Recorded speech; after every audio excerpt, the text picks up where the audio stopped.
Buddy, how are you? Hello to my friends who are watching us online. So good to have you join us. We're in for a cracking session. We have some great speakers today, a little bit of entertainment, lunch afterwards. For those of you who are virtual, you will be providing your own catering, so make sure it's a good lunch.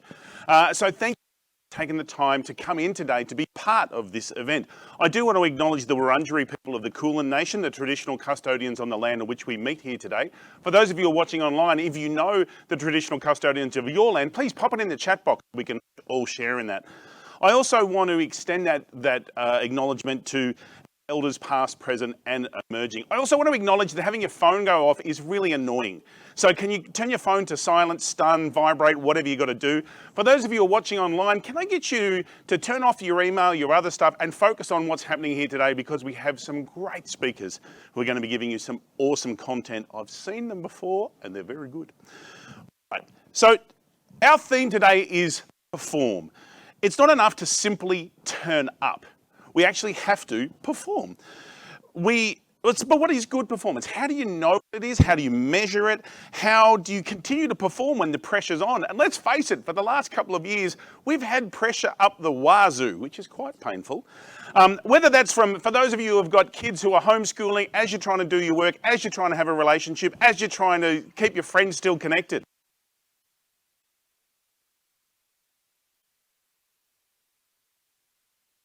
I'm not telling you where it is, but I'll shout there for you. So today we're going to be looking at what are some of the things that impact on performance and how do we build that pressure-proof culture and resilient workforce? One that can not only perform, but perform under pressure. And what do our teams need to stay at peak performance? Influence those around us who are performing? How can we understand our target markets so that they perform for us as great clients? And finally, in a world of rapid and constant change, what is the future of work and how will that impact our performance? So a reminder that this is the third in a multitude of series. We do have some other ones planned, so please stay in touch with us and keep an eye out on your email. We'll be in touch as to what the further details are for our next series as well. We're looking at Perth and Brisbane because there is no end to the place. Great showcase. All right, let's get cracking. Let's understand how we can build a pressure-proof performance culture. Now, most of us know that the world of business these days can be tough. And in fact, you're under pressure than ever to deliver more with less in a shorter time. Often it's how well you bounce back from the challenges that determines how successful and how effective you are going to be. No doubt you guys have hit the ground running. You've probably already had more to do than time available. Probably endless calls to get to, emails and meetings you've had to organise. You've probably had unrealistic expectations from people who have deadlines that are pushing you for great urgency. You've got your own to-do list to manage and you still have your personal life to organise as well. So you're already, to a certain degree, resilient and pressure-proof. That's the first layer of pressure. But recently, in the last couple of years, we've seen a second layer of pressure, one that's been unprecedented. We've seen uncertainty that's creeped in and what that's done to the psyche of people. We've seen insecurity that's come through and what that's done to the willingness to try new things, to work from the office or work from home. And then we've seen an aspect of powerlessness. We feel no matter what we do, no matter what we say, we can't change it anyway, so why bother trying different things? It's easier to stay safe. And what that layer of pressure has done, it's changed culture. It's changed engagement and it's changed how we work. We're finding now people are falling over pebbles. Have you noticed that? We're finding now that we have more of a quietly quitting culture. You know, people are doing just enough for what they need, but not over and above that.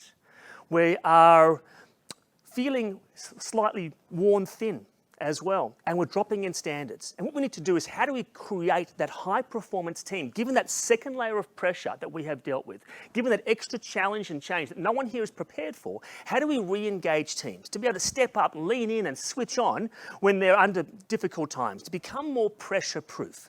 That's what I want to talk with you about today, but that actually starts not with them, it starts with you. How you lead, how you engage, and how you understand the behaviour that sits behind engagement. So this will be focusing on you as leaders. So what I'd like you to do, please, with your right finger like such, even those working remotely, could you just put your finger like such? Could you please just point to yourself like such? And turn to the person next to you, even those remotely, and please say to the person next to you, it's all about me. Yes. Some of you already knew that, which is great, which is nice. We're going to focus on that. Now, I'm absolutely adamant and passionate that your ability to understand pressure and work with pressure and be best version is going to be the currency of your success. In fact, this takes me back to my history. This is a wonderful slide here. This is my parents. You'll see in the back left-hand corner, my father, Victor, very Russian name, came from Ukraine. And in the middle there, my mother with the wonderful, beehive hair set. Her name was Ludmilla, but that wasn't going to work, so we called her Elizabeth. And so Mum and Dad, they came to this country with very little English, very little opportunity, but they worked hard. And this is probably a shot of them in the early 70s, just probably shortly after when I was born. And they hit the ground running. They basically got into business. My mum was in the supermarket business, and my father was in ladies' clothing. Well, not literally in ladies' clothing, but he manufactured. And my sister and I, because they had to spend a lot of time at business, at work, 6, sometimes 7 days a week, my sister and I had to spend time with them in their businesses. So on the Saturday, we'd go to the supermarket and we'd put away trolleys, would stack shelves. And on the Sunday, we'd go to the Queen Victoria Market with Dad. We would, we'd load up the stock, we would serve customers, we would handle money. I was 10, my sister was 7. And it got us a chance to see Mum and Dad as absolute real people. They were kind of our buddies in a certain way, and it was so nice to have a connection with parents as a real person. But it wasn't until they went through their divorce that we saw a whole different side to Mum and Dad. We saw their sadness. We saw their times of isolation, of real desperation and depression. And it didn't matter how tough it got for them, no matter how difficult it was, how deep in the well they felt, how little money they had as a result. They always managed to bring home a smile for my sister and myself. And I guess it reaffirms something for us. And it's kind of that Buddhist quote that kind of encapsulate that in life, things like pain and suffering are probably inevitable, but misery is an option. And it's because of that I was inspired from a young age. I've spent the last 30 plus years studying resilience and high performance. And I want to share with you that you can actually draw that out of your team if you lead it in a specific way. But I actually want to ask you a question first up. I want to ask you a personal question. Do you think you're smart? Do you think you're clever? You at home, do you think you're smart? Some of you in the audience are nodding, yeah? Some of you are shaking your heads. Some of you are not quite sure what the question means. So I'll put it differently. If you had to put it on a scale, say between 1 to 10, where would you put yourself in terms of smarts? Would you say I'm kind of a 1 to 4 in terms of smarts? Would you say, no, I'm more of a 5 to 7? Or would you say, no, I'm more of an 8 to 10? Where would you be? So those watching remotely, just type in the chat box, so you're a 1 to 4, a 5 to 7, an 8 to 10. Those here live, take 5 seconds, quick chat with the person next to you. Where do you think you sit in terms of smarts? Go.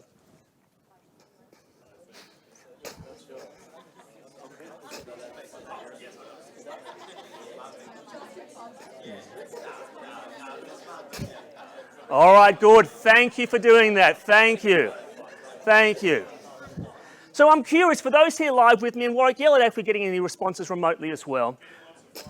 5 to 7. So let me ask you, 8 to 10 is interesting. Who in the room would say, oh no, I'm kind of a 1 to 4? Show of hands, 1 to 4. Any 1 to 4s? Yeah, 1 or 2. Yeah, 1 or 2. Shy hand, that would go up. I'll tell you, if you put yourself as a 1 to 4 in terms of IQ, it's been said that there are 9 different types of intelligences. And if you say you're 1 to 4 in terms of IQ, you're usually off the scale in another area of smarts. So go you.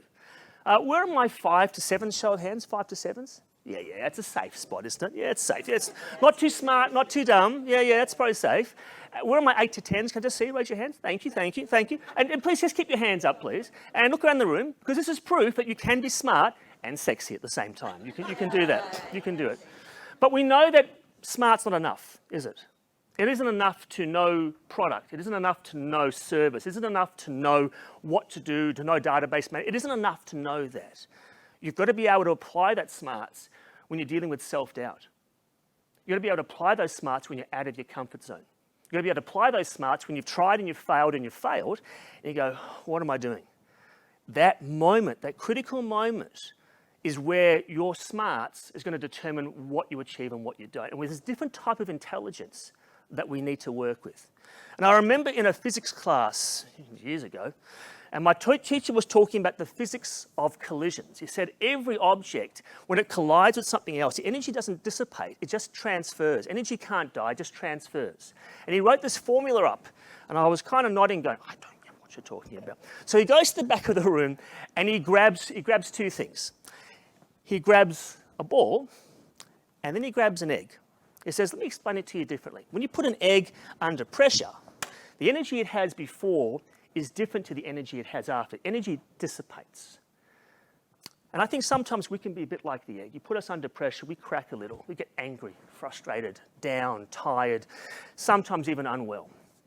Can I just ask, who's ever felt, who actually knows someone when they're under pressure is a bit like that? Can I just see a show? Who knows someone like that? Yeah, thank you. Who in the past has worked with someone a bit like the egg? Can I just see? Great, thank you. And who's married to someone a bit?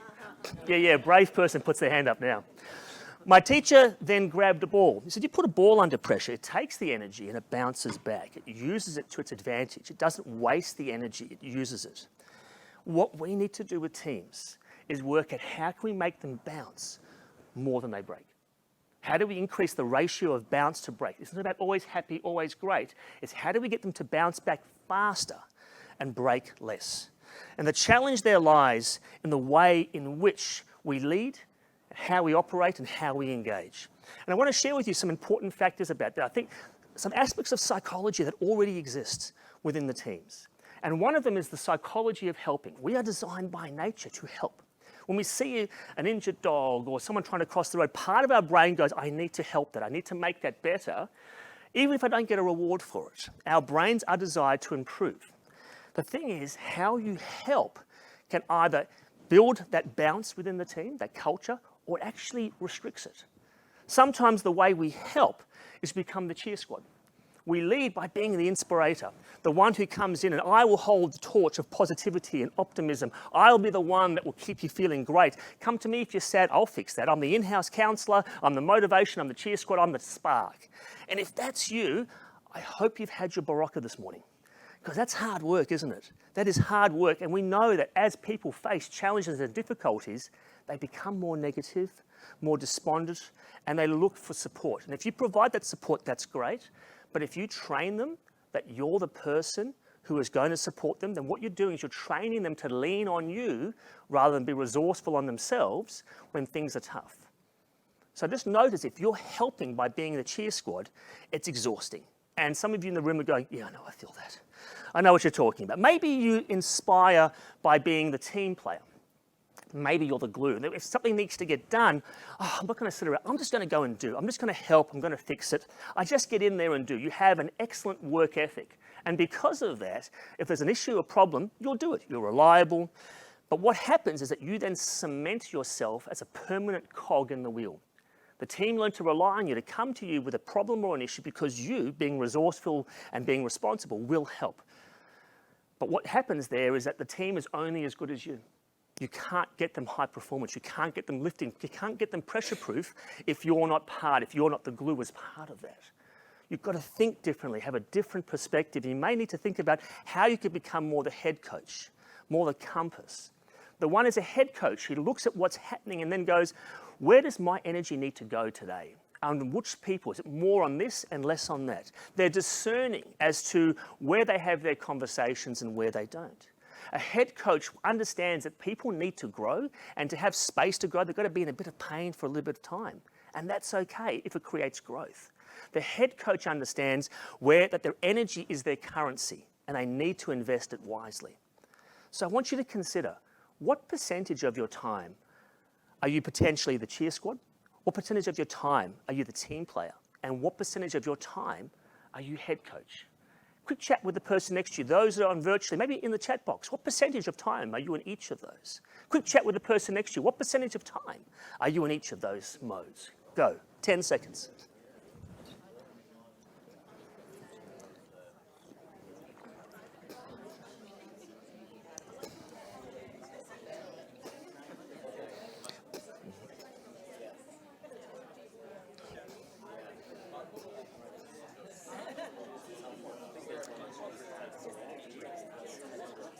Nice, thank you. And time. Thank you very much. And time. And so what's interesting to note is if you are less than 50% in head coach, you need to think of how I can adjust that so that you are not the glue, you are not the cheer squad that's keeping everything together. So what we need to do is make sure that you become the head coach. Do me a favor, those virtually in live, please put your fingers, touch your head like such, and say, become the head coach. Become the head coach. Very good. We need now to understand the psychology of how we contribute, the psychology of contribution. We understand, studies have shown that people are more likely to contribute and innovate when there's a sense of safety that if I fail, I won't get myself in trouble, I won't get reprimanded, that there's a sense of it's allocated to be able to try something and fail and come back, that I'm actually recognised and valued. Studies have found 86% of employees feel that their opinions aren't really taken seriously. 86. That's 4 out of 5. 47% said leadership kind of undervalued their contributions. That's almost half. We need to understand that whenever we feel recognised and valued, a little hormone called oxytocin gets released in our body. It makes us feel good. It's the same hormone that gets released when we feel in love. And so that when we feel a sense of value and okay, it's important that we create that with our team. Amy Edmondson, who's kind of the founder of the psychological safety, explains that psychological safety isn't about safety. It's been misunderstood. It's about achievement. Providing a space where we can give feedback so we can actually stretch what's possible, not just to keep people safe. If it was just about safety, we're creating a culture of complacency. We're not doing that. We're creating a high-performance culture. The psychological safety should be a space where people can receive feedback, give feedback for the purpose of growth. Dr. Amy Silver, who wrote the book, The Loudest Guest, says that fear, when that is your dominant feeling, it impacts all your decisions, it impacts the way you lead and the language that you use. It's important to give space to fail. Please place your hands like such and say, give space to fail. Give space to fail. It's important to give space to fail. Good, good. We also need to understand how important it is to stand for something as well. What's missing now, particularly around the psychology of certainty, is that when people are uncertain about what to do, we look to the masses, we look to leadership to tell us what we do. Now, we've seen this with social psychologists. Psychologist Solomon Asch, back from the 1950s, did experiments in social psychology to see how we are led by the masses. What was interesting, he had a room of 20 people, of which 19 were part of the experiment. On one side, he had 3 lines, a long line, a short line, and a medium-sized line. On the other side, he had a medium-sized line.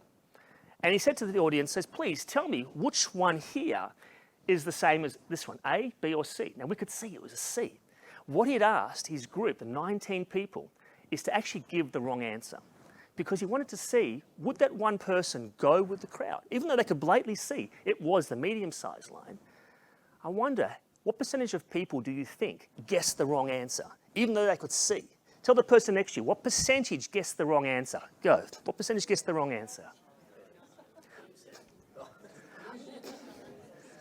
All right, what do you think? What percentages? What do you think? What percentage guessed the wrong answer? Just yell it out for me. 70%, 100%, so no faith in humanity at all? Okay, that's fine, yep. What do you reckon? 70%, yep. 80%, 33%. Oh, that's good, isn't it? But what was interesting was the results as to why. Why did people blatantly guess the wrong one? They said, number one, because I didn't want to look stupid. Okay, fair enough.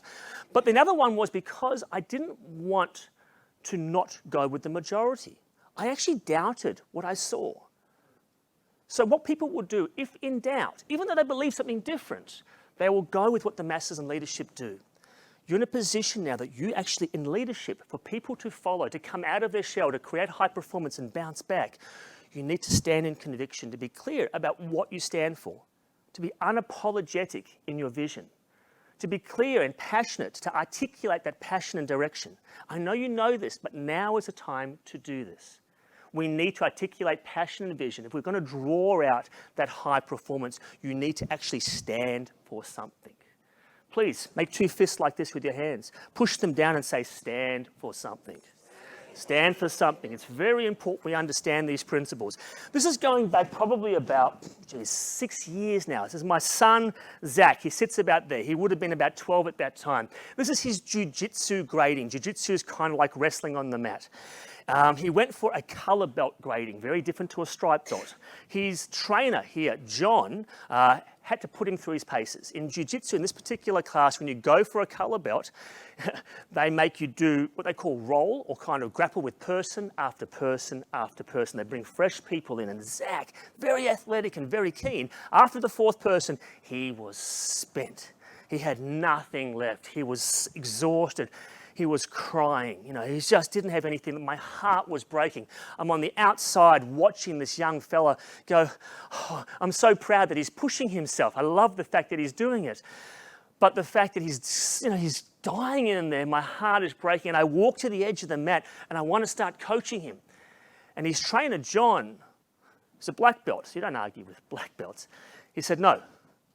So I thought, but okay. He said, wait. And Zach's on the ground, he's panting, he's sweating, he's crying. And John leans down to Zach and he goes, mate, have you got one more left in you? And Zach goes, wipes his tears. I'm wiping my tears on the side. He's going, yeah, all right. And he brings a new person in who just demolishes Zach. He's got nothing left. And John's looking at me and he's smiling. I'm going, what are you smiling at? And at the end of the session, they take this beautiful big photo. And John walks up to me. He says, Mike, I know you were struggling with that. I know that was really hard for you to watch. And I know you do your martial arts, but it's different when you've got your son in there. And he said this to me. I just needed to see if he had the black belt in him. So you can teach anyone technique. Technique is just takes practice. Not everyone has heart. You can't teach heart. I needed to see if he had that in him so I could draw that out and allow him to be the best he could possibly be. That's what these gradings are for. It's not technique, it's heart. We're testing heart. When you create a high-performance team, when you want your team to bounce back, you need to draw that out of them. And often, we've got to get out of the way. We've got to understand how to be the head coach. Give them space to fail and stand for something. Because if we can do that, we allow teams to perform at their best when conditions are at their worst. Help them to deal with their uncertainty, their insecurity, and be able to feel less powerless in what they do.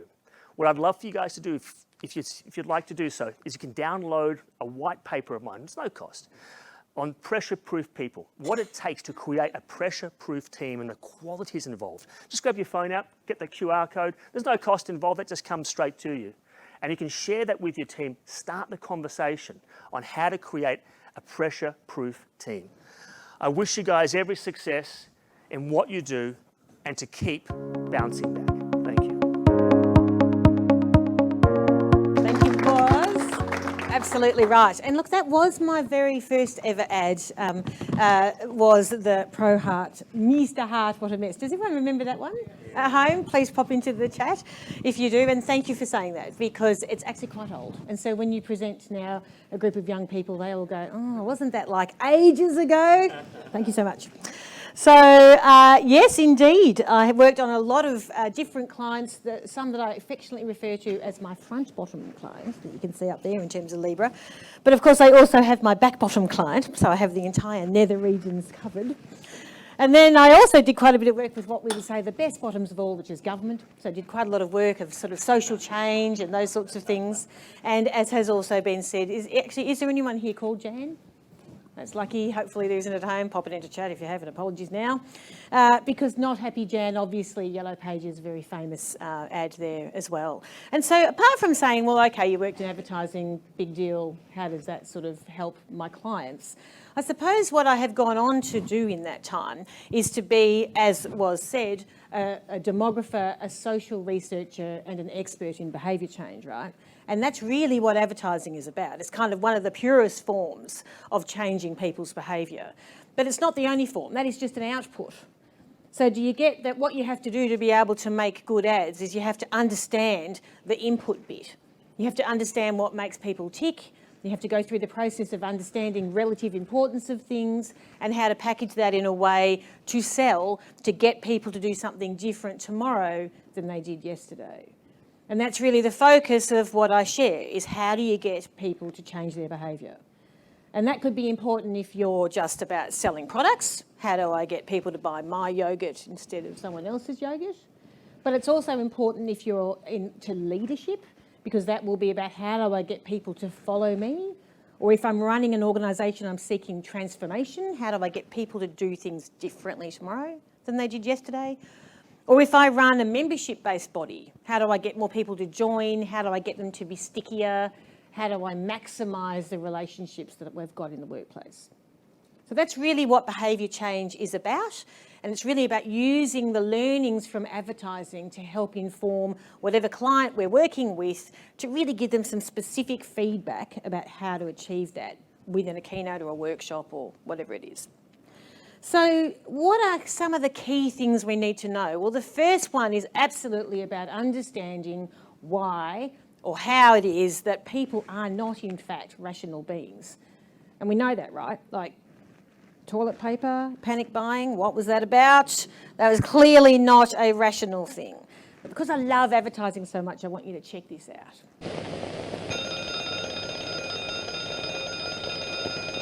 Rise and shine. Yes, it's a wonderful feeling to wake up bright and fresh. To be able to sit down to a good hearty breakfast and to light up and enjoy, really enjoy, your first cigarette of the day. It's a wonderful feeling to take your work in stride and handle it well. And in moments of tension, to sit back, light up, and enjoy the good taste of a truly fine cigarette. How often during the day you reach for that Philip Morris cigarette? When the pressure is on to get a problem finished in a hurry? When you present your work during an office conference? When you discuss business over the luncheon table? When you're homeward bound at day's end? Or during a friendly game of bridge with the neighbors after dinner? And in the quiet hour before bedtime? And how comforting to know that all day long, every Philip Morris you smoke brings you the same mellow pleasure, leaving your sense of taste fresh, your throat clean and comfortable. Yes, that typically is the experience, the everyday experience of the Philip Morris smoker. And for a good reason. Here it is, as published in leading medical journals. An ingredient, a source of irritation used in the other leading cigarettes, is never used in Philip Morris. This advantage is yours to enjoy only in Philip Morris, the one cigarette entirely free of that source of irritation present in all the other leading brands. So get back to the joy of smoking. Call for Philip Morris and enjoy, truly enjoy, every cigarette you smoke all day long. And we promise you'll be glad tomorrow you smoked Philip Morris today. Oh my God. That is what we call in the business now an overclaim. We would not say that anymore. You're glad tomorrow you smoke Philip Morris today. Now, what was so interesting about that from my point of view, and Philip Morris have made sure that you can't get a hold of this commercial, so you won't find it anywhere on the internet. But when you actually have a look at that, and actually what was happening with the woman in that sort of thing? Did you notice she was there for the quiet game of bridge with the neighbours, but by the time she was bedtime, there was nowhere to be seen. He was hopping into a single bed. Don't know what was going on there.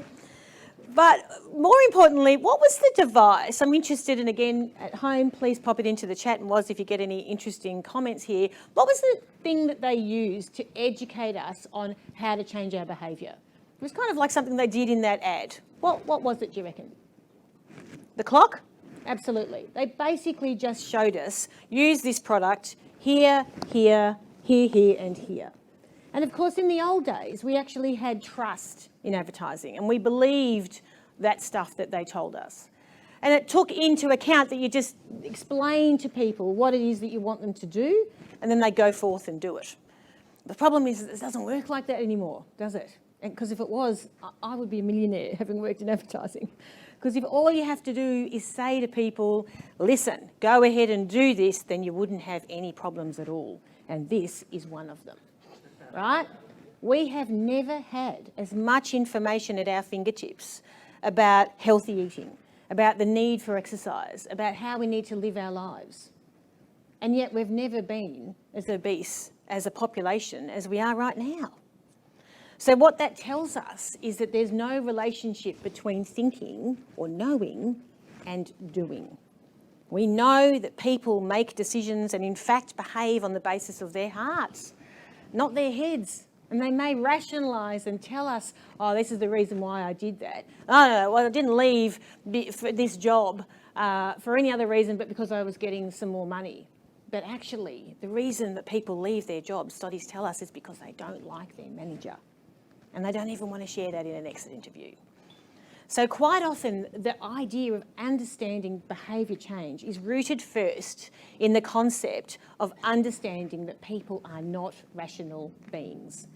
And I work with the audiences and the clients and the markets that we're at to pull out some specific examples so that the clients understand and give some specific feedback around how that might work in their particular market.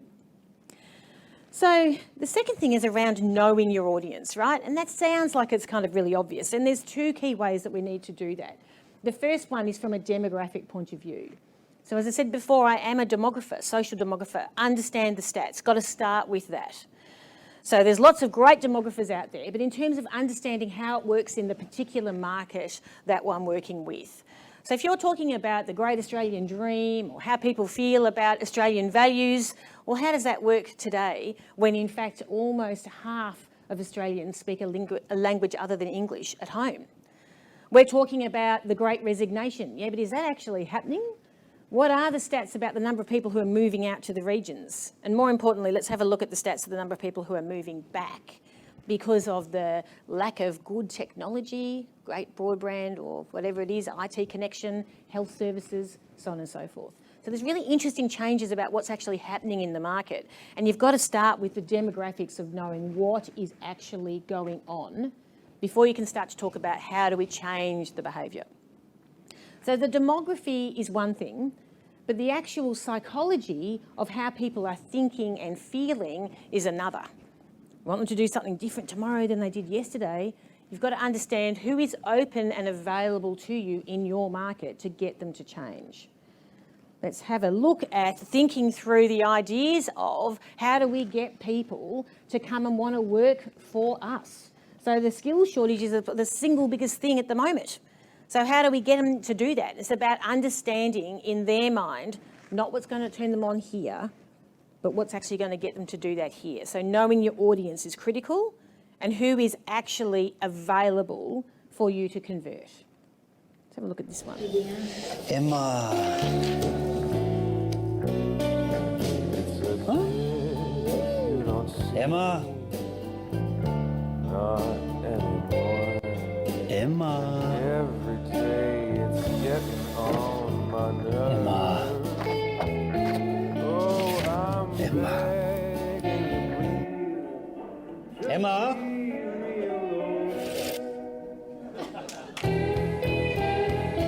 Oh, you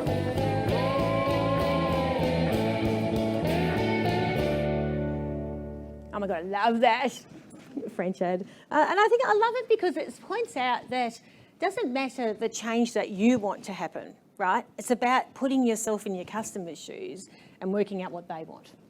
And then how do you work around that to get the change that you want? So how do you put themselves in their shoes and understand what it is in here that's actually going to get them to do things differently? That's the bit that you've got to kind of work out, and that's what advertising people do well, and that's what we do well when we workshop it together around what's happening in a particular market. Would this work? Would that work? What are the ways that we could do to sort of think about things differently? And there's always some really great examples here. So I worked with Flemington, us being here in Melbourne, many of us would know, 8 k's out of town. You've actually got a very magnificent racecourse that everybody loves to sort of flock there. Now, you might remember, actually, I think it was in the kind of like the late 80s, when equine flu started in New South Wales. Does anyone remember that? Pop into chat if you do remember that. Do you remember the actual date? Doesn't matter, just wondering. Pop it in if you remember. And so equine flu was starting in about the August in New South Wales, and it looked like it was going to work its way down the coast, and it was going to come to Melbourne. And that was going to be catastrophic, right? Because equine flu would mean no horses for the Melbourne Cup. So the Victoria Racing Club pulled us out, or me out there, and had a conversation to go, what are we going to do about the fact that we will not be able to put on the Melbourne Cup this year? Why is that? I said, why not? And they said, because equine flu is coming and we won't have any horses. Now, what do you think my view was? Take a minute to talk to the person next to you and pop it into chat was, could you run the Melbourne Cup with no horses? Have a chat. Could you run the Melbourne Cup with no horses?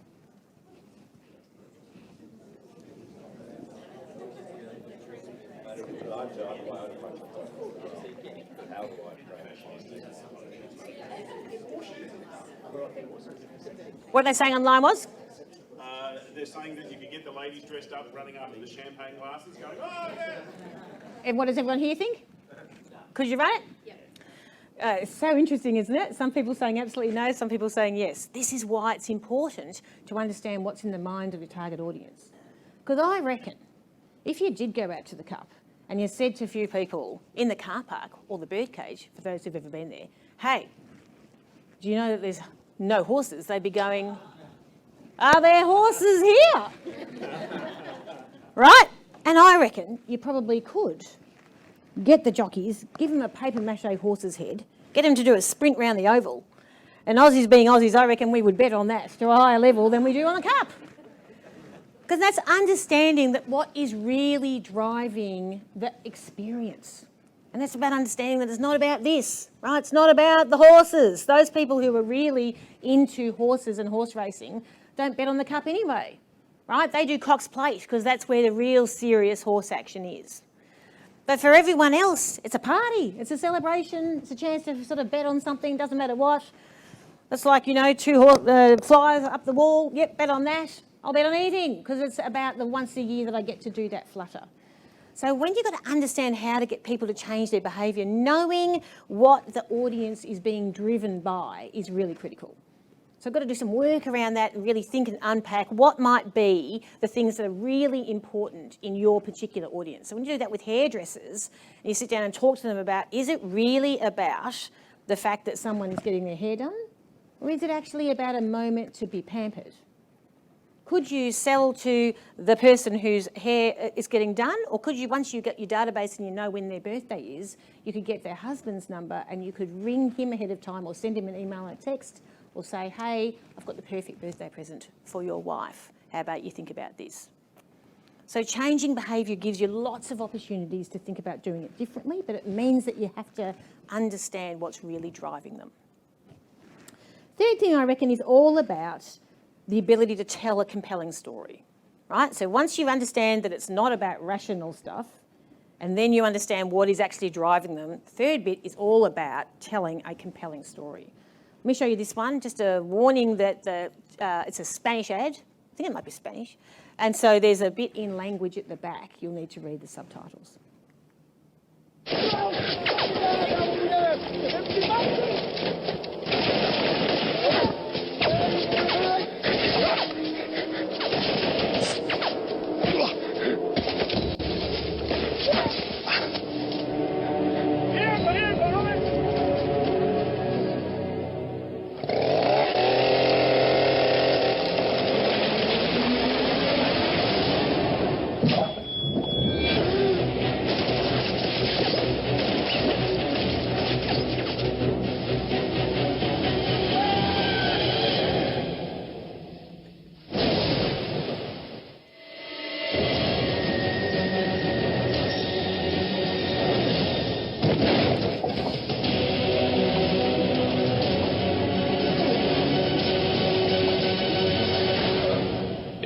Dans un camion de livraison, et puis j'atterris ici. Oh, c'est incroyable. Hein? T'entends ça, chérie? Ben oui, c'est fou.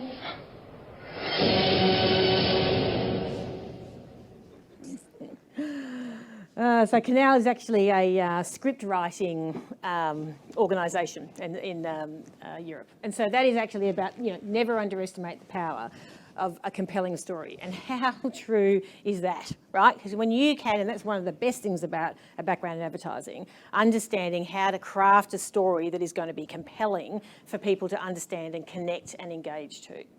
And it's really kind of critical, right? Because If I was to say to you right now, I am a really funny person, I'm hilarious, right? Let's wait till you spend a little bit more time with me. I am so funny. What is your natural reaction to that? Prove it. What else? No, you're not? Absolutely. But if I was to stand up here and say some things that were funny, but never make a claim about how hilarious I am at all, then you would come out with an understanding that says that person is very funny. And so understanding what your opportunity is to do what I call build a lighthouse, so that people get what is it about your message. And when the lighthouse and the beam of the glare lands absolutely on you, that people know what it is that you are selling to them. And the compelling aspect and story of that is absolutely critical. And this is what the condom guys do so well, is it not? Because I've been shopping for condoms. I am happily married, I will just say. And in fact, when you fly interstate, it's always problematic because you end up at the airport chemist and you're buying a packet of condoms. And they do put them in a brown paper bag and they push it across and say, have a nice flight, dear. And then you say, no, I'm just buying this for a keynote I'm doing. And they say, yeah, of course you are. Very embarrassing. But this is actually the closest you can get. You know, you can't buy condoms in size small. This is the closest. You can get ultra thin or you can get close feel. I totally love close feel, right? Because it's not saying that you've got a small wiener. It's going, we deliberately made it to have a close feel when you put it on. It's just fantastic. And so they know that, right? Because if they had small plastered across the front of the pack, would that work? Who buys condoms? No, Michael, I don't mean literally who in the room buys condoms. I mean, when you're thinking about a market generally, way too much information. When you're thinking about a market generally, who is the market for buying condoms? Young, single men, yeah? The thing is about, and Michael, don't want to go there. So the idea that you would, buy a packet of condoms that has small plastered across the front would be a bit problematic, would it not? What about in the old days when there was no price on there, you know? Price check in aisle 7, 12 size small condoms. It'd be pretty embarrassing. And of course, it's actually not just men who buy condoms. It is also women. Lots of women buy condoms in preparation for a sexy night out. That's going to be a bit of a dampener, isn't it? You know, push the condoms across the table. Here you go. Size small condoms. There you go. Not so good. So from the perspective of storytelling, they know that the best thing to do to build their lighthouse is not, in fact, to just say this is what it is, size small condoms. It is to provide the sales euphemism to get people to engage and connect. Because of course there are people out there that need size small condoms. Not Michael, clearly, but there are others.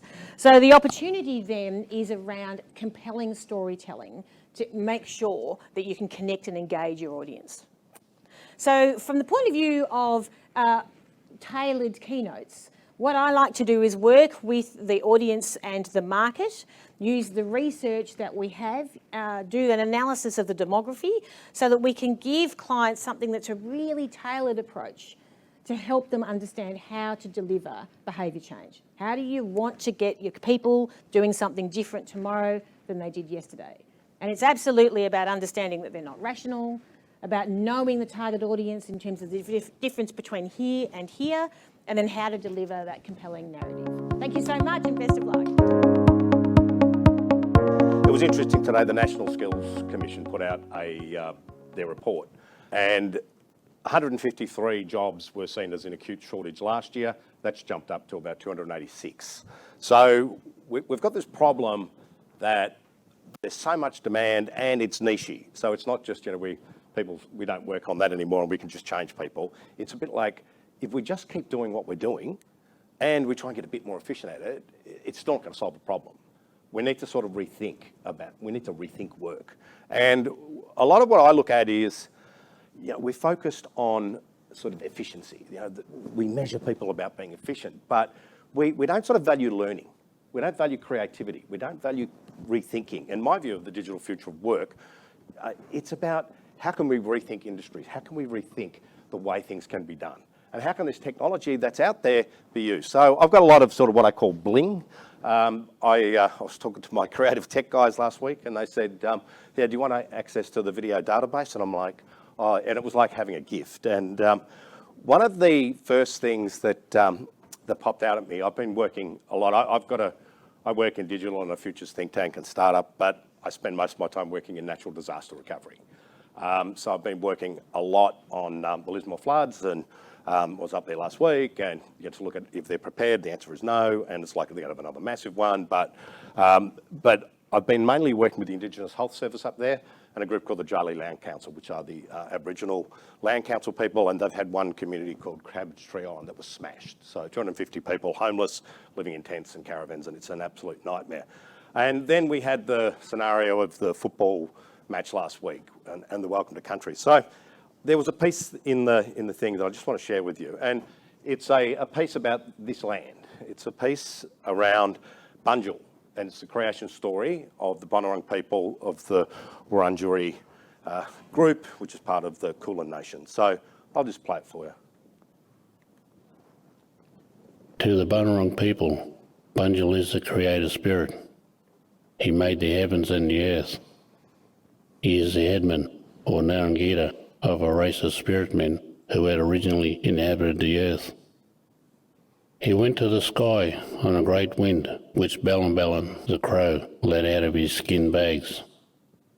Bunjil became Alta, the star, and his two wives are the stars that sit on either side. From his position in the stars, Bunjil took his largest knife and slashed at the land and formed ridges that became mountains. The land between became the valleys. He let the rain fall to the land and formed rivers to give the people water. And it goes on, but I mean, to me, that brings out a real sense of feeling. I don't know, people at home in the chat, just let me know, how did you guys find that? Did you find that powerful, interesting, sort of next to having an elder here? But it was actually designed for this environment, Bunjil Place. So it's a place out at Narre Warren. And what the team was asked to do was saying, we've got this big interactive screen, and we want you to design a sort of installation that's going to allow people to come to this place, Bunjil Place, and understand the history of Bunjil and go to that screen and be able to choose. It could be for wayfinding. Where do you want to go? It might be, I want to know the history of Bunjil and this creation story. I want to be able to leave my mark. So it's like a visitor's book. And this is sort of the art of the possible of digital. It's we give our teams a challenge and say, how can you bring that experience to life? And this is the scenario that we've got. And the creative team looks at it, works with the tech team, works with the client, talks to the elders of the Bunurong people and says, well, hey, how about this? So we test it, we prototype it, and we learn about it. So the first thing to understand about the sort of future of work, it's not about where, okay? It's not about, and the other one, I'm on the Future of Work panel at the Australian Human Resource Institute. So there's me and a guy called Don Price, some of you probably know. I am one of his mentors. As I say, I taught him everything he knows. I just didn't teach him everything I know. But again, we look at it and say, guys, there are people who do work other than going to an office. Not every job in the world is sitting at a desk. Like, why is it that, all the people who are talking about this, the consultants, and don't worry, I work with a bunch of them at Deloitte, the future of work, it's all hybrid. I was like, crap. So I look at it, and so I've got a startup called Packform. And what we do is we started looking, me and a mate of mine, Phil Weinman, and the good-looking younger guy, Preston there, one of the best packaging sales guy in the US. We started looking at the industry and said, this is an industry that digital forgot. It's like when you buy packaging, like say this bottle and say it had a label and a cap, this wire, the inserts for the box, everything comes from a different supplier. And there's no information. It's not like Amazon where it's like, oh, this is coming then. It's just all over the shop. And then a guy like Preston, who's got lots of clients, he used to have a Prius, his car. He had his own desk in the car because he's running from client to client, but he's getting where is this? When's this going to be delivered? I need this more. And we said, oh, well, why don't we digitise? So again, all we looked at it and said, this industry doesn't need one more truck, one more machine, one more box in stock. What it needs is information flow. So let's go out and see if we can have a crack. So, but then, like, where are we going to get people to work on it? Like, it's pretty hard. So we, our CTO was Russian. So Vasily said, I've got mates in Russia. Okay, we'll hire them. So anyway, we like some of them, so we've brought them over. And we've got one still there who is rapidly mobilising out of there, hopefully. Then the other one is, we need more, but we can't get any. We had some interns. And Phil, who's one of the co-founders, the best entrepreneur I've ever worked with, says to Minnie, one of our people, he's like, your husband's a techo. He's from Pakistan, isn't he? Yeah. Does he know any people in Pakistan? I go, well, oh, yeah. So boom, next thing we've got a team in Pakistan as well. Then we ended up with our testing teams in Vietnam. We've got some developers working in Melbourne, our product manager, our head of tech, Victor, and Sunny, who's our head of UX. They're based in Melbourne. Then we needed some more, so we've got some in Indonesia. We needed accounts people, so we ended up meeting a lady called Wendy, and we employed her, and we said, oh, we need more accounts people, and I think we employed her sister, and then we needed more, and now we have a sister-in-law, and the whole extended family in Philippines now works for us. Wendy's a real hard ass, so she makes sure she'll only bring on people. So we've got this weird team. We only sell in America. It started off in Australia. We've got people all around the world. We don't use email. We use a thing called Telegram, not Telegram like the old, person comes with a cap and delivers it. It's the Russian version of WhatsApp. When you've got a Russian CTO, they say, don't use WhatsApp, not secure, use Russia. Okay, Telegram we use. So yeah, we've got this weird thing. And when I look at how the team works, I was talking to Victor the other day and I said, mate, how do you manage across these language barriers and all that stuff? He said, well, we all work in the time zone other than Alexei. So we work in the Melbourne time zone. Our main communication is, whilst we'll talk, it's written English because we can all speak English, and we have Telegram channels for different things. So it's like, for us, we've been able to scale on, and we're one of the fastest growing startups in Australia and all of that sort of stuff, and raising money, and I think we're sort of running at about 50 million after 3 years in terms of revenue, so we're flying. But it's just a really interesting model. When you look at it, it's like, well, it's how we work. And then, so I go and talk to people, and they say, the problem is if you're working remotely, you can't have culture. You can't be creative. You can't learn from each other. You can't collaborate. And I'm like, well, have a look at this. Have a look at this team that is it is like a sort of spirit union. It's like a family. We had our town hall yesterday, and it's just got people from all over the world. Everybody's happy. Everybody's excited. We release stuff every week. Yesterday, some of the team said, you know what, actually we're starting to scale so fast, we can't just use Telegram to manage all the support requests. So last week they had an idea we're going to change the way we do that. Developers said, okay, that's what we're going to focus on this week. 2 days later we launched it, tested it, and then bang, we launch it. So we move like lightning. So this sort of nonsense of, why you can't and why hybrid and why you've got to come to the office, it's like, no, you're looking at it the wrong way. It's not that you can't do it, it's that you haven't quite worked out yet how to do it. So we need to start sort of saying when and again, I know a lot of people here are, sort of HR and people development. It's like, don't fall into it can only be done if we do this. It's like, no, it's a problem to solve. Okay, how can we create a culture if not everybody's going to be together? How can we learn to collaborate? And have we actually created an environment that says, I want that? Or have we created an environment where it's like, look at those KPIs and, just ham it over the head with them every minute? And, do we have the opportunity to think? So, and the other thing is for me, I live in the country. I was actually born in Flemington. I've got a couple of ex-retired racehorses, and I'm a work from anywhere guy. So I'll be, working from the side of a river up in the northeast. I ran a workshop the other day with BHP on the side of the Murray because I was doing some work up in Corryong around bushfire recovery. So, so for me, it's like, this is like heaven. I just said, I don't have a desk, I sit on the couch, but it's this sort of, let's rethink. So we rethought the packaging industry, and people are sort of saying, it's like, you guys don't know anything about packaging, how do you do it? And it's like, because we just come at it with a different approach and just sort of screw our nose up and goes like, why? They still use faxes in America. For us, if you were a customer in America and you want to get an account and start working, it will take you maybe from the time you actually got your account, credit approval, put your materials in, if you got a box, printed custom in a month, good luck. With us, you could do it in 24 hours. So again, that's not being more efficient. That's turning things on its head. So again, starting to approach it like, let's step back, let's rethink. The other one is, this one is Hickory Building. So Hickory is one of the biggest builders, particularly in Melbourne. You'll see their buildings all over the place, and that is their building site. It actually doesn't look like a building site, that does, but that's the building just the corner of Collins and William. They manufacture their buildings. So their buildings are sort of prefab skyscrapers. They have probably as many digital people working as they do building people at the factory. Why do you need digital? That is a pre-configured bathroom that's been manufactured. The digital people will create that building model, work out exactly what needs to happen, even down to the mathematics around what are the right lift points for the crane so this thing can be moved up, manipulated in the air, and snapped into place. The challenge that Hickory, where they started, there was a building in a place called Russell Place, just sort of between Burke and Little Collins, between Burke and Little Collins.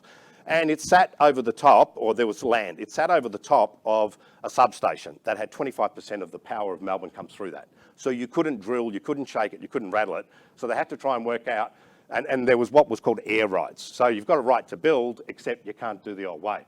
So they actually started to sort of work out with a group called the Fender Katsalides, who are probably they're the architects of these buildings, I think. So they started looking and saying, well, how can we build here?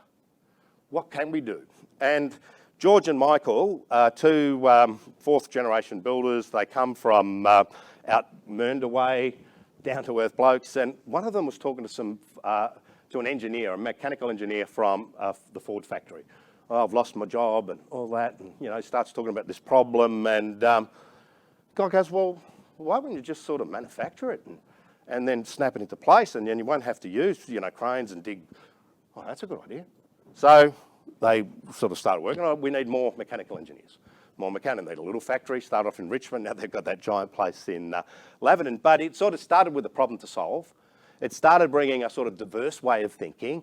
It started bringing with starting to use technology because they had to sort of design it to make sure it all fitted and snapped into place. And now it's one of the biggest builders in Melbourne and Australia.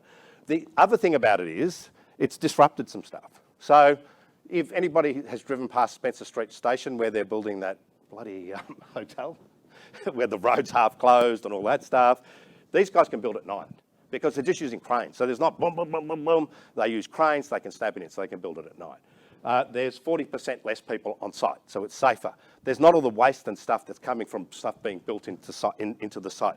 They can be way more precise in terms of the tolerances of what they do, and they use drones with LiDAR, which we'll talk about in a minute, to be able to say, is that tolerance right? So again, they rethought it. The cost is probably about 50%.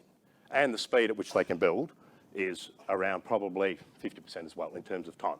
So again, they've rethought it. So again, how can you rethink things? Are you applying that digital lens? Are you saying, what if we got a different point of view as to how we do it? What if somebody else came in? And so if you look at, say, the Bunjil one, that was artists working with experienced designers and techos. So it's that combination of people, not just, I sort of say to people, at Deloitte, if you send an accountant in, you'll have a financial problem. You send in an auditor, you'll have a classification problem. You'll send in a consultant, you'll have more problems than you know what they are, and you won't understand any of them. So it's sort of like, to a hammer, everything looks like a nail, but how do we bring people around a problem, a challenge, and give them the opportunity to do stuff? So I was having a root canal over the last couple of weeks, and as you are, I'm preparing for the presentation there, and anyway, so the dentist is there and, uses the x-ray. So, well, it's a digital x-ray. I used, in the old days for the older ones, you used to have to go to the x-ray place to get the thing, And then I drew the results, next thing pulls out this thing there in the middle with a little spike, and it's like, what's that? Oh, it's a measurement sensor to measure the root using the moisture in your tooth. It's what you call Internet of Things. So it gives you an absolute precise measurement. Now, here's the interface, which is a bit old school in the dental clinic, and I know you need a crown. Okay, cool. How do you do that? I'll show you the 3D printer. So firstly, the dentist has to go to work. So the dentist can't be hybrid. But when you look at how digital's permeated the way they do things, it's really changed. So dentists are still expensive, but I tell you what, without all this technology, it'd be way more expensive. And what tends to happen as technology comes in, it actually increases the opportunity for demand. It increases the ability for people to have this stuff. So if you think of, say large screens when they first came out, 25 grand, now you can buy one from Kogan for $1,000 or something, or less. So again, understanding that the world will keep moving, but we've got to move faster. The other thing we need to be thinking about is, creativity. Creativity is about using your imagination. Innovation is about taking something established and adding something new.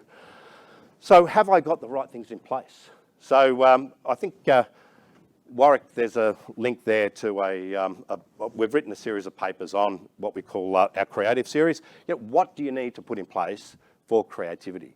And what I find with a lot of organisations who are talking to me are saying, hey, Pete, what skills do we need? It's like, well, what skills do you have? What do you mean? I said, well, if you've got 600 tech workers, I'll guarantee you a lot of these guys are going to be doing stuff and girls are going to be doing stuff at night on stuff, but when they come to work, they know how to use those skills.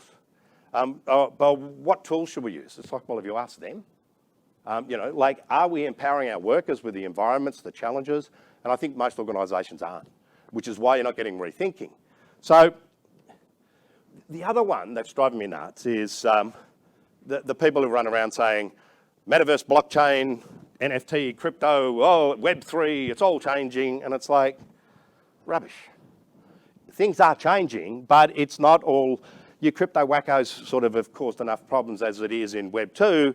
Why do you think you've got a role in Web 3? So it's not about the shiny new things. It's about what technologies are out there that can solve this problem or take the opportunity that I need to deal with and do something about it. So, client, talking to some of our computer vision guys and said, one of our big problems is in our aged care facilities is how do we know how much nutrition people are getting? So we're under pressure trying to get people to do the work, but if we added to them, well, measure the nutrition and, what are you going to do? Give them a piece of paper? Oh, that's not very efficient. I'll give them an iPad. Or how about we create something that can automate this?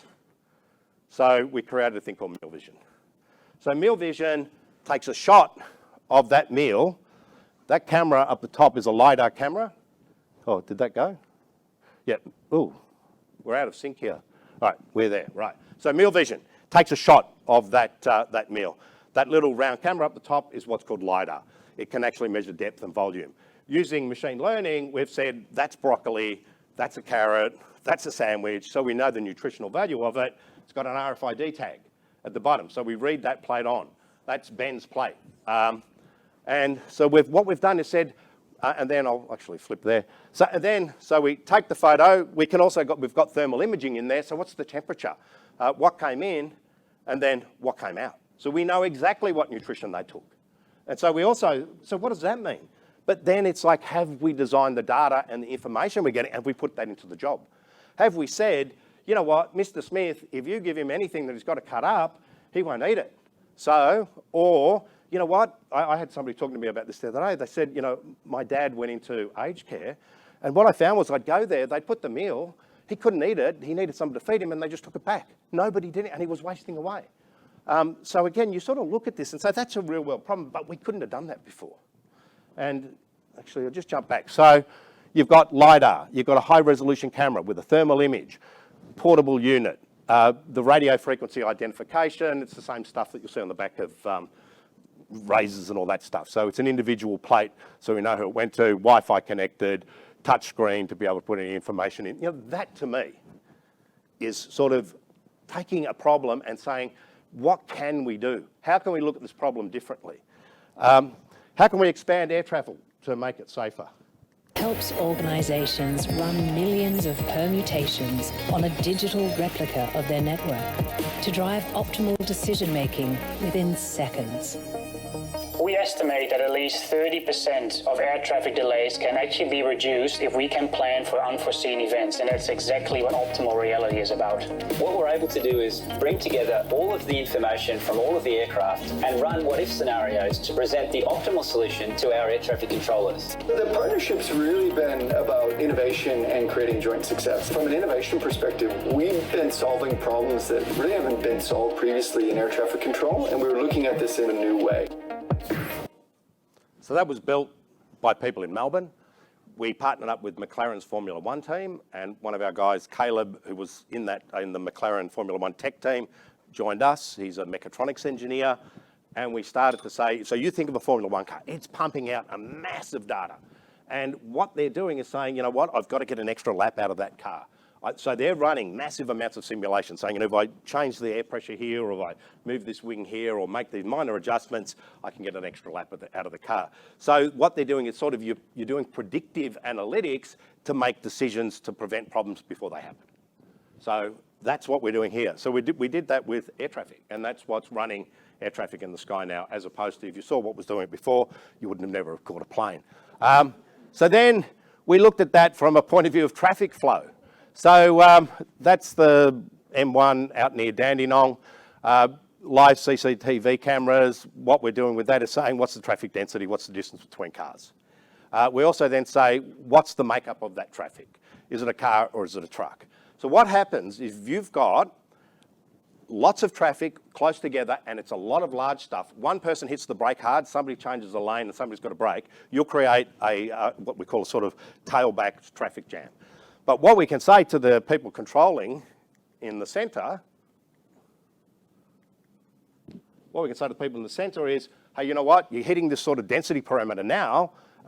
Change it. Change the speed limit down to 80, or change it to 60, so we can keep traffic flowing without being able to sort of having to do a whole heap of different things. So what makes it possible is that the price of technology continues to fall and its performance continues to go up exponentially. So it's what we call the price performance curve. So again, I always say to my people, never ask a client what they want, because they don't know what they can have. Ask them what outcomes are we trying to make, what experiences are we trying to sort of create, and what are the problems that are really important to them that we want to solve. If you want to have a bit of a play with optimal reality, I think I've given you a link for that. There's a thing called See It in Action, so you can look at it from, I think we've got air traffic, we've got road, and we've also got managing the grid. So we also use it for things like taking in solar power and working out if we need to sort of stabilise the electricity grid. So it's, again, taking technology and things from another instance and putting it out there in a new world problem. Okay, so what about the metaverse? I can't do a thing as, yeah, but that's all good, people. What about the metaverse? Okay, so VR, and interestingly enough, we've been doing this sort of stuff, but we used to call it virtual reality and augmented reality, but now everyone calls it the metaverse. I was one of the people who was like, I can't do that. But in the end, it's like, okay, if everyone talks about the metaverse, I'll talk about the metaverse. So what we're seeing is we're seeing it increased a lot. But we're not seeing it in this world of everybody running around in sort of weird-ass avatars, wearing an NFT that they bought with some weird crypto coin and running meetings. I actually had a crack at the Sydney Metaverse group the other day, the meetup group, because they meet in person. I'm like, what sort of self-respecting Metaverse group would meet in person? Like, do you guys not know what the Metaverse is? You're telling everyone it's the biggest thing. So by 2026, we expect 50 million headsets. So in the overall scheme of things, that's not that massive. Okay, but there's interesting stuff you can do. We're using it a lot for, say, site orientation. And I'll show you some things. We're using it in firefighting. Rachel here is a friend of my kids, and her dad was a firefighter. But again, what we do is we can create scenarios, dynamic scenarios, is like you're heading to the fire. It's this, crowd's forming. It's got this sort of stuff. So as we're going there, we're sort of teaching people how to be safe. Actually, why don't I just show you some stuff? This is one that, this is a sort of more marketing one. The tech this was for the US, but the tech was built here by the guys in Melbourne. But what you can see is virtual reality. We can look in. This one, you can even see the aerodynamics. So it gives you sort of stuff that you can do that you wouldn't really be able to do in real life. We did the Coles Little Shop one. So that's augmented reality. Take a photo of the thing, and then a dancing game, Laminex, make your own kitchen in virtual reality. Who hasn't done that? More motor vehicle ones, they love it, change it, drive it, and all those sort of things. Now we'll get into some of the real world stuff. I know, still driving. Everyone likes cars. Car people pay a lot for metaverse stuff. Okay, Lindy Gas. Teaching train operators how to load gas, deliver it, offload gas, step by step. US Postal Service, how to run the postal machines and get the flow through from that. So again, training. That's one we did, and another interactive installation we did at, I think, the National Museum in Canberra called K-Space. You know, how do we create opportunities for people to interact and sort of work with an environment? This is the firefighting one. We've got a car, you know, we're going to change. We've got a new fuel type. Hey, firefighters, where are you supposed to go? Change the positions. What retardants you got to use? So we're seeing it being used for really practical things. Now, the questions that I often get asked are, you know, how do I get my execs, my people to understand this? I've got a sort of arrangement with a VR company, Melbourne-based, called Snowball, and because it's a startup, it's not spelt properly. So it's snobal.io, and we can run a lab if you want for up to 20 people, and we'll run you through with the headsets and take you through a bit of a lab about how to use the metaverse and all that stuff if you want that. What we do find is sort of just using it to replicate what you're currently doing doesn't make a lot of sense. So Zoom's better because I can see your facial reactions. But, you know, metaverse, oh, isn't it fun? We had a meeting and it's like, yeah, that's good, let's go back to Zoom. But if we're we can explore the world at a different level. So if you're a virologist, you could walk through the coronavirus. So you can do a whole heap of stuff with this. But again, just sort of, I often say to people, I said to somebody the other day, don't make the TV radio mistake. You know, the first TV broadcast in Australia was somebody sitting behind a desk reading a piece of paper, because that's what they did in radio. So think about the medium. So what should you be doing? Focus forward. You know, where do we want to be? Where do we have to be? What are those big intractable challenges? Combinations in context. If you walk away with one thing, it is not one magic bullet technology. It's about saying there's a raft of technologies I can bring together to create a reaction. Think meal vision. Foster collaboration in any way it works. If it's face-to-face and that works for you, fantastic. If it's remote, that's great too. You know, but again, don't narrow yourself to think that my colleagues are the people who are in the same place as me. I can work with anybody in the world, and we can find ways of working together, but I need to empower that at the team level. And then the other one is learn faster to move faster. Don't just focus on doing what you do today and getting better at how you do it today.